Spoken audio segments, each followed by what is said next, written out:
سیرت عثمان ابن عفان رضی اللہ عنہ. اور اتفاق کی بات آپ دیکھیں کہ سیرت عثمان ہے اور مسجد عثمان بن عفان میں ہے. اللہ سبحانہ و تعالیٰ سے دعا ہے کہ اللہ سبحانہ و تعالیٰ سیدنا عثمان رضی اللہ تعالی عنہ جیسی عظیم ہستی کی سیرت میں سے بعض نقاط بیان کرنے کی توفیق عطا فرما دے.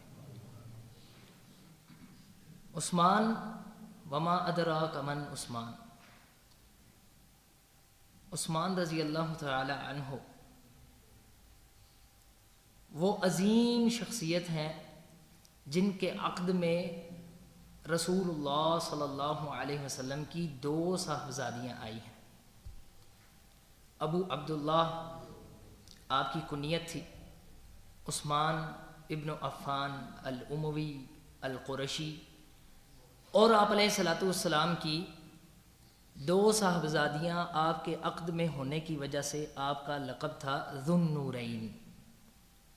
پہلے آپ کا نکاح سیدہ رقیہ بنت محمد صلی اللہ علیہ وسلم کے ساتھ ہوا، پھر ان کی وفات ہو گئی. غزوہ بدر 2 رمضان 2 ہجری میں جب غزوہ بدر ہوئی تو سیدہ رقیہ رضی اللہ تعالی عنہ کافی بیمار تھی. ان کی بیماری کی وجہ سے سیدنا عثمان رضی اللہ تعالیٰ عنہ غزوہ بدر میں شامل نہیں ہو سکے. لیکن رسول اللہ صلی اللہ علیہ وسلم جب غزوہ بدر سے لوٹے تو آپ علیہ الصلوۃ والسلام نے سیدنا عثمان رضی اللہ تعالی عنہ سے فرمایا ان لک اجر رجل ممن شہد بدرا وسہمہ. اے عثمان، آپ کے لیے اس شخص جتنا اجر ہے جو غزوہ بدر میں شامل ہوا. اور آپ علیہ الصلوۃ والسلام نے جو غزوہ بدر میں سے مجاہدین کو حصہ ملا، سیدنا عثمان رضی اللہ تعالی عنہ کا بھی حصہ مقرر کیا. اور سیدہ رقیہ رضی اللہ تعالی عنہ غزوہ بدر کے دوران ہی وفات پا گئی تھی. اس کے بعد آپ علیہ الصلوۃ والسلام کی دوسری صاحبزادی سیدہ ام کلثوم بنت محمد صلی اللہ علیہ وسلم ورضی اللہ عنہ، ان سے سیدنا عثمان رضی اللہ تعالی عنہ کا نکاح ہوا، اور پھر وہ 9 ہجری تک سیدنا عثمان رضی اللہ تعالی عنہ کے ساتھ رہیں اور ان کا انتقال 9 ہجری میں ہوا. سیدنا عثمان رضی اللہ تعالی عنہ سابقون الاولون میں سے ہیں، یعنی وہ صحابہ جو بالکل پہلے پہل ایمان لے کر آئے. اور سیدنا عثمان رضی اللہ تعالی عنہ کو اسلام کی دعوت سیدنا ابوبکر صدیق رضی اللہ تعالی عنہ نے دی. جب آپ علیہ الصلوۃ والسلام نے اپنے یار اپنے دوست ابوبکر صدیق رضی اللہ تعالی عنہ کو اسلام کی دعوت دی تو وہ فوراً آپ پر ایمان لے آئے. پھر سیدنا ابوبکر صدیق رضی اللہ تعالی عنہ نے سیدنا عثمان ابن عفان رضی اللہ تعالی عنہ کو اسلام کی دعوت دی تو وہ بھی ایمان لے کر آئے. اور بعض اہل علم یہ کہتے ہیں کہ مردوں میں آپ 4تھے نمبر پر ایمان لے کر آئے. سب سے پہلے سیدنا ابوبکر صدیق رضی اللہ تعالی عنہ، اور پھر سیدنا علی رضی اللہ تعالی عنہ، اور پھر زید بن حارثہ رضی اللہ تعالی عنہ، اور چوتھے ایمان لانے والے سیدنا عثمان بن عفان رضی اللہ تعالی عنہ. سیدنا عثمان رضی اللہ تعالی عنہ کو یہ فضیلت بھی حاصل ہے کہ آپ سب سے پہلے مہاجر ہیں، سب سے پہلے جس نے اسلام کے لیے ہجرت کی. جن لوگوں نے حبشہ کی طرف، ان کے رئیس سیدنا عثمان رضی اللہ تعالی عنہ تھے. حبشہ کی طرف سب سے پہلے ہجرت کرنے والے 12 مرد اور 4 عورتیں تھیں. جب مکہ کے اندر مسلمانوں پر کفار نے اپنی تکلیفیں، ان کی جو اذیت دینا کفار کو وہ بہت زیادہ کر دیا، تو آپ علیہ الصلوۃ والسلام نے مسلمانوں کو یہ اجازت دی کہ وہ حبشہ چلے جائیں، کہ وہاں پر ایک ایسا بادشاہ رہتا ہے جو ظلم نہیں کرتا. تو 12 مرد اور 4 عورتیں حبشہ کی طرف ہجرت کر اپنے گھر بار کو چھوڑ کر کسی ایسے علاقے میں چلے جانا، بلکہ وہ براعظم ہی دوسرا ہے افریقہ، اور اس زمانے میں سفر ایسے تو نہیں تھا کہ آپ نے ویزا لگوایا، ٹکٹ کٹایا اور آپ جہاز میں بیٹھ کے چلے گئے.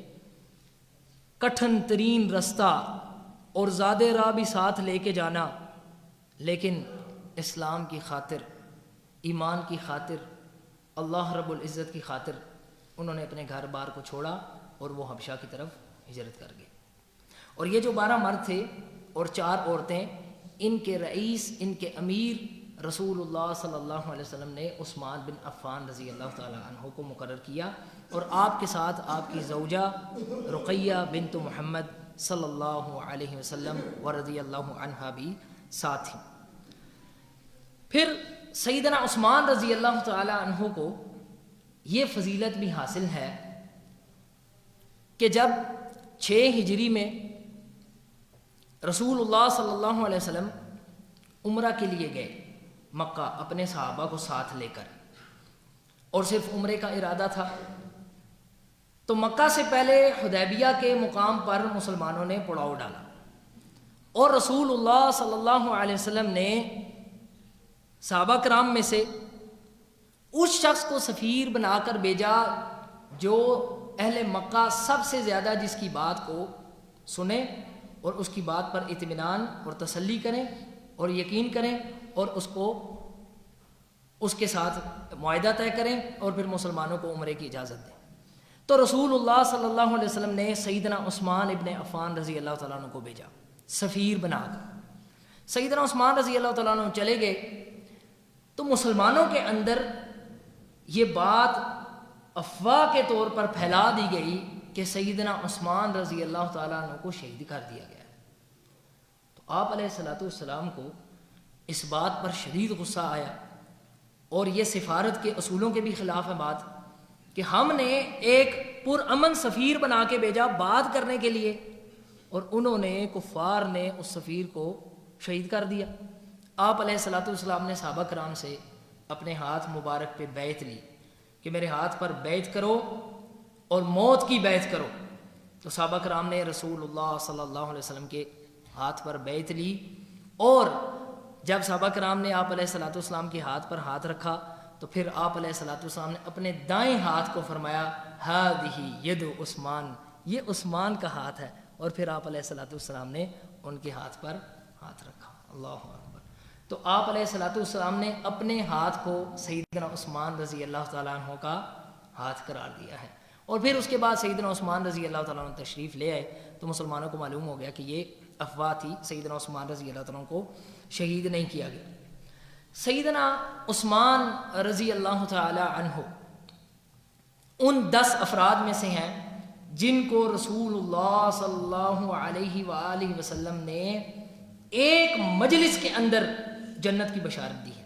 آپ علیہ الصلوۃ والسلام نے فرمایا ابو بکر فی الجنہ، ابو بکر جنت میں، و عمر فی الجنہ، اور عمر جنت میں، و عثمان فی الجنہ، اور عثمان جنت میں، و علی فی الجنہ، اور علی جنت میں. اور پھر باقی صحابہ جن کو عشرہ مبشرہ کہا جاتا ہے، جن کی تعداد 10 ہے، کہ ایک ہی مجلس کے اندر رسول اللہ صلی اللہ علیہ وسلم نے ان کو جنت کی بشارت دی ہے.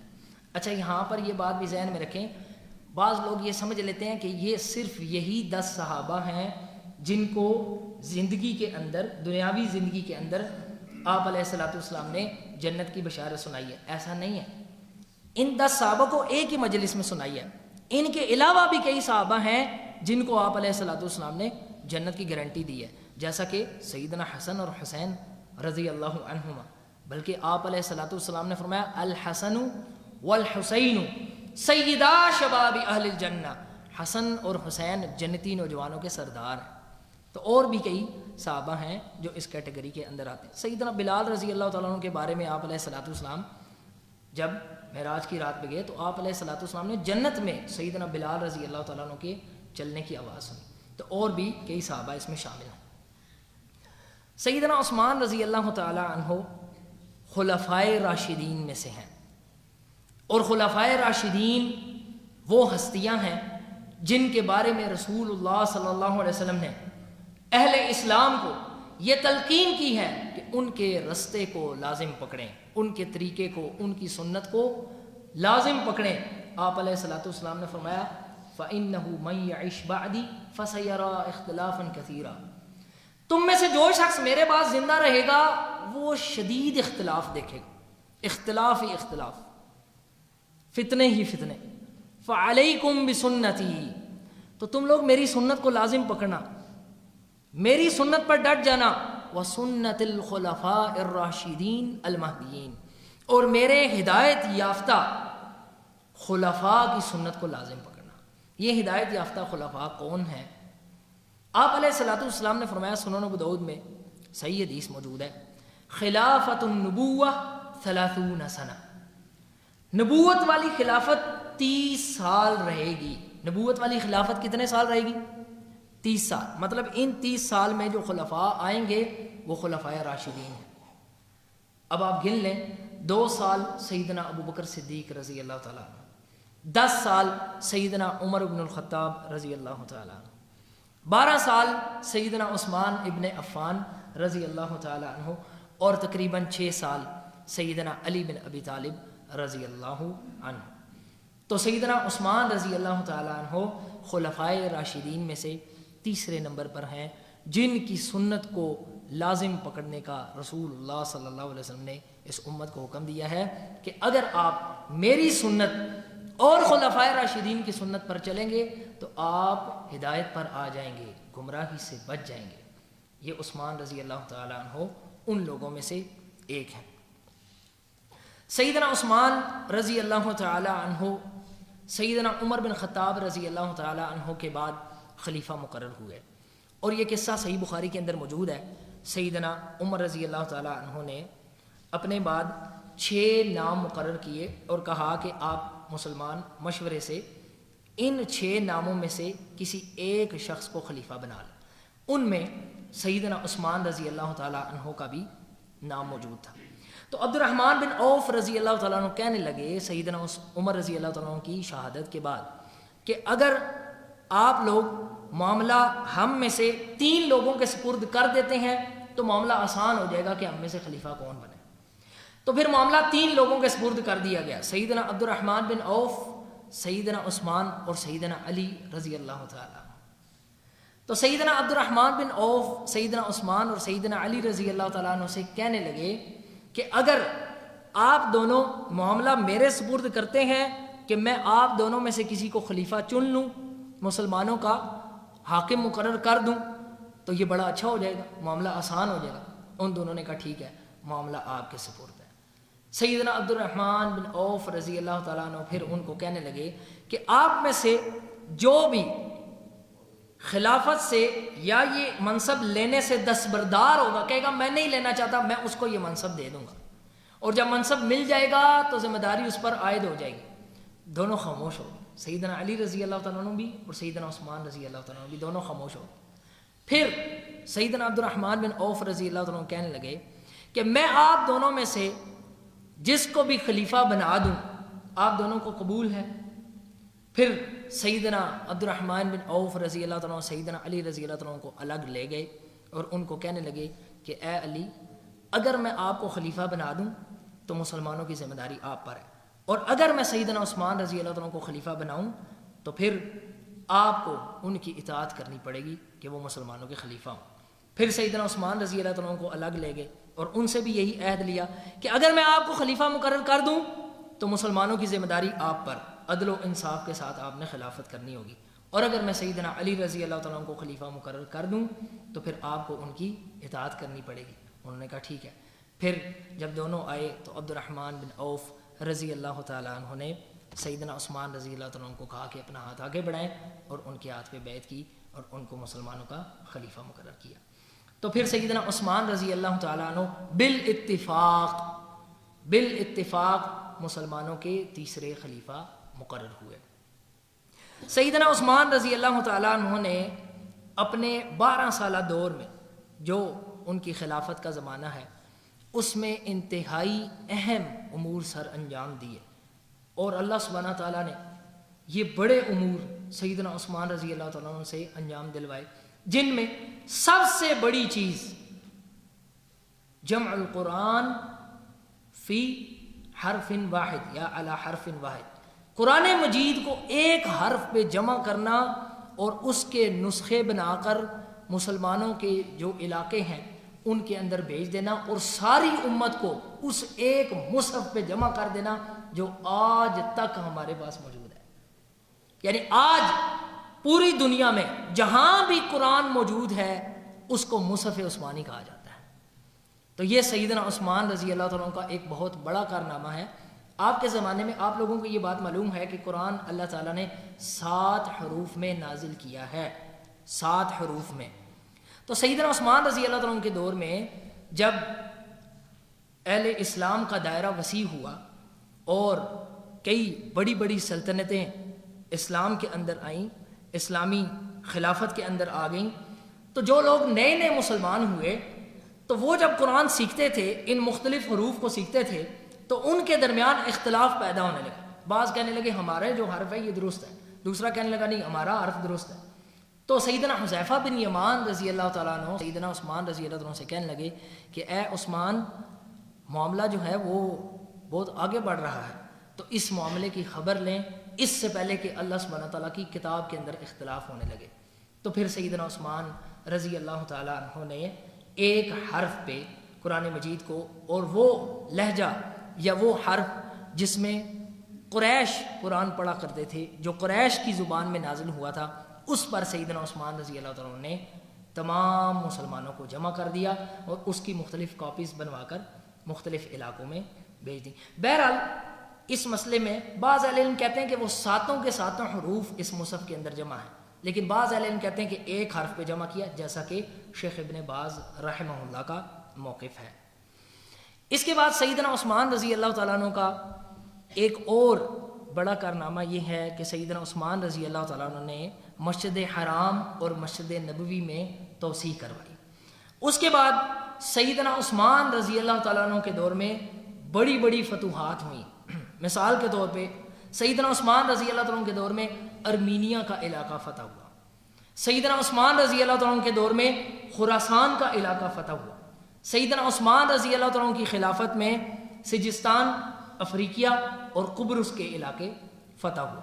اسی طرح مسلمانوں کی سب سے پہلا بحری بیڑا سیدنا عثمان رضی اللہ عنہ کے دور میں بنایا گیا. آپ علیہ الصلوۃ والسلام نے اس بات پر باقاعدہ بشارت سنائی تھی. آپ علیہ الصلوۃ والسلام نے فرمایا، صحیح بخاری کی حدیث ہے، اول جیش من امتی یغزون البحر قد اوجبوا، میری امت کا پہلا لشکر جو سمندر کے اندر جہاد کرے گا، پانی کے اندر جہاد کرے گا، ان پر جنت واجب ہے. اور یہ جو پہلا لشکر جس نے سمندر کے اندر جہاد کیا وہ سیدنا عثمان رضی اللہ تعالیٰ کی خلافت میں، اور سیدنا امیر المؤمنین معاویہ بن ابی سفیان رضی اللہ عنہما، ان کی قیادت میں آپ امیر تھے اس لشکر کے جس نے سب سے پہلے سمندر کے اندر جہاد کیا. بعض لوگ کہتے ہیں کہ سیدنا معاویہ رضی اللہ عنہ کے فضائل میں کوئی حدیث ثابت نہیں. ایسے جاہل قسم کے لوگ، جاہل ہے نا، علم نہیں ہے، کہتے سیدنا معاویہ رضی اللہ عنہ کی فضیلت میں کوئی حدیث ثابت ہے. اس سے بڑھ کے کیا ہو؟ آپ علیہ الصلوۃ والسلام نے فرمایا پہلا لشکر مسلمانوں کا جو سمندر میں جہاد کرے گا اس پہ جنت واجب ہے، اور اس کے قائد رئیس جو اس لشکر کو لیڈ کر رہے ہیں سیدنا معاویہ رضی اللہ تعالیٰ عنہ. اسی طرح سیدنا عثمان رضی اللہ تعالی عنہ، آپ کے فضائل میں سے کہ رسول اللہ صلی اللہ علیہ وسلم نے اپنی زبان مبارک سے آپ کو شہید قرار دیا ہے. صحیح بخاری کی روایت ہے کہ آپ علیہ الصلوۃ والسلام ایک دفعہ احد پہاڑ کے اوپر چڑھے.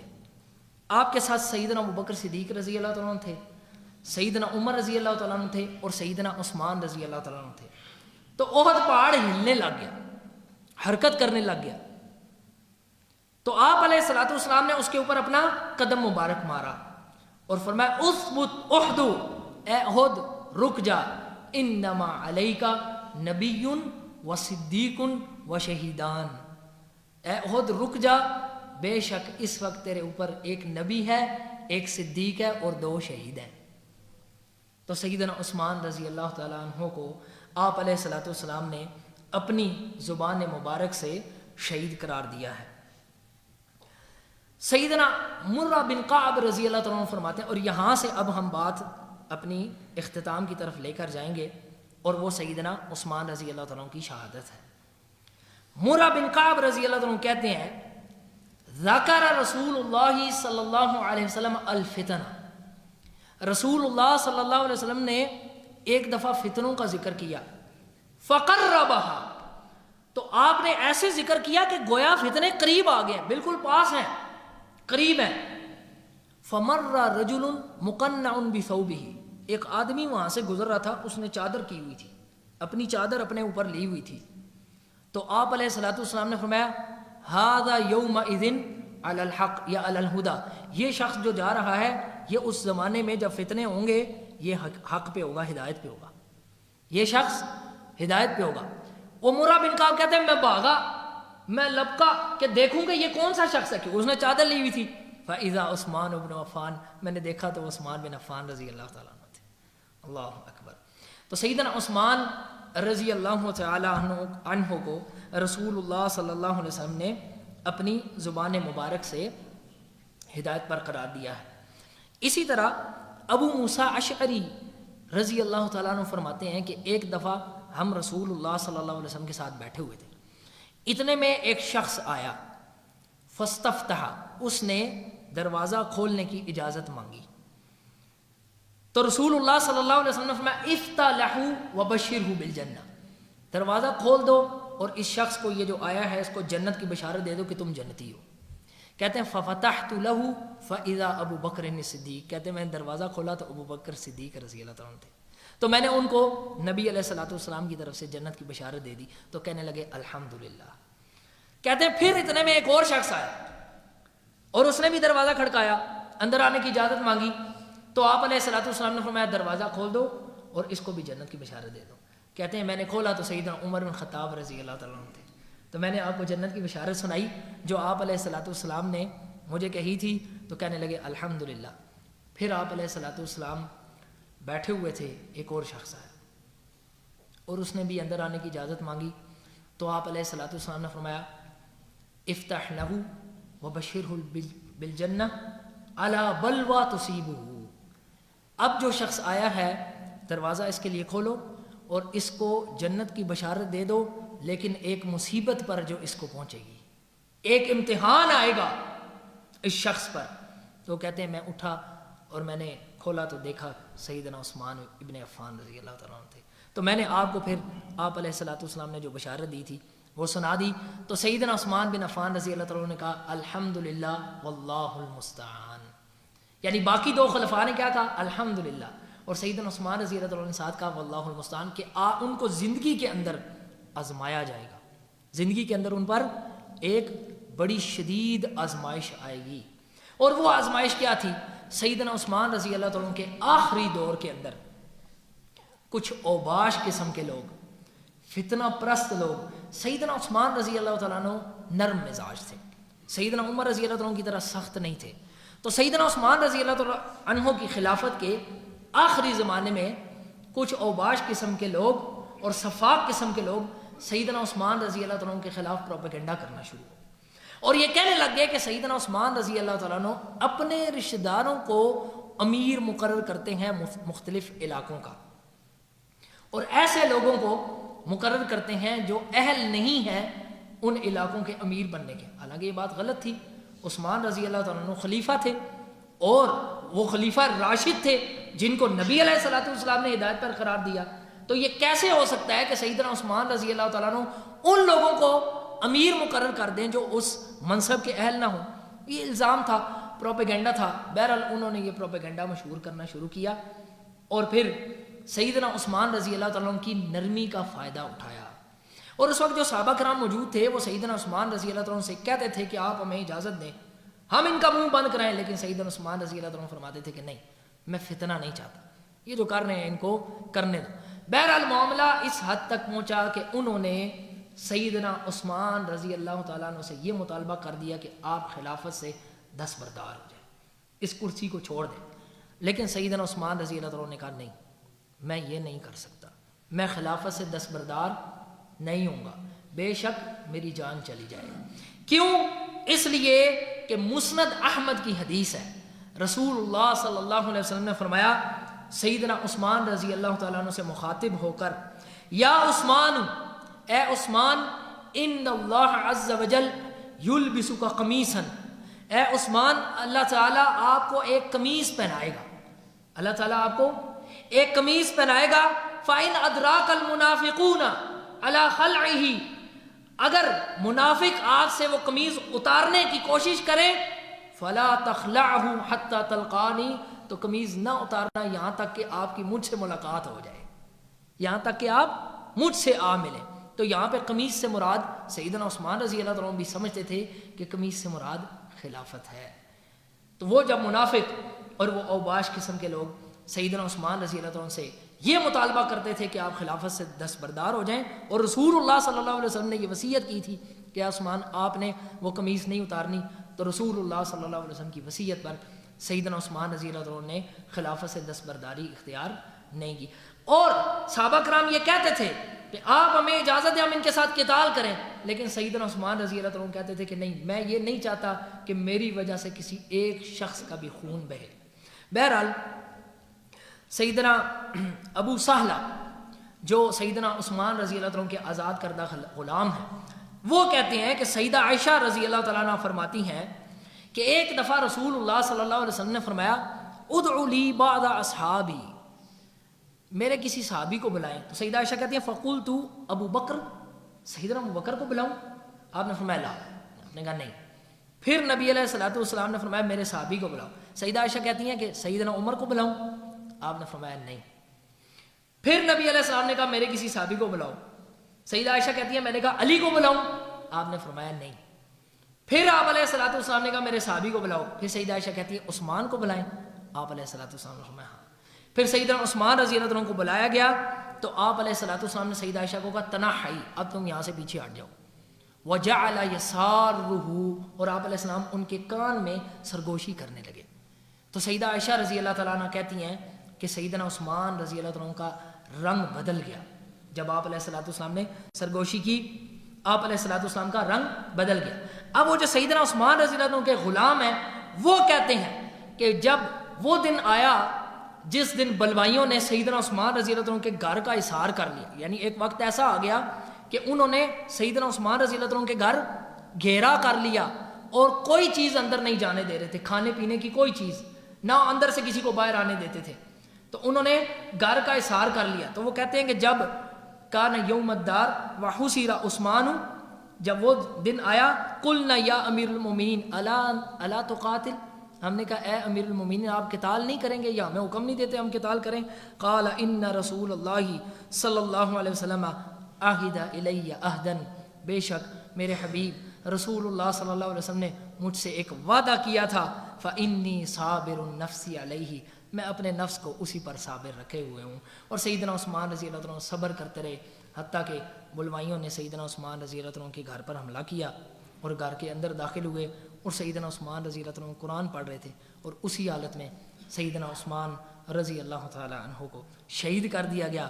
اور اسی دن سیدنا عثمان رضی اللہ عنہ کی رسول اللہ صلی اللہ علیہ وسلم سے ملاقات ہو گئی، کیونکہ آپ علیہ الصلوۃ والسلام نے یہ بات فرمائی تھی کہ اے عثمان وہ قمیص اس وقت تک نہیں اتارنی جب تک آپ کی مجھ سے ملاقات نہ ہو جائے.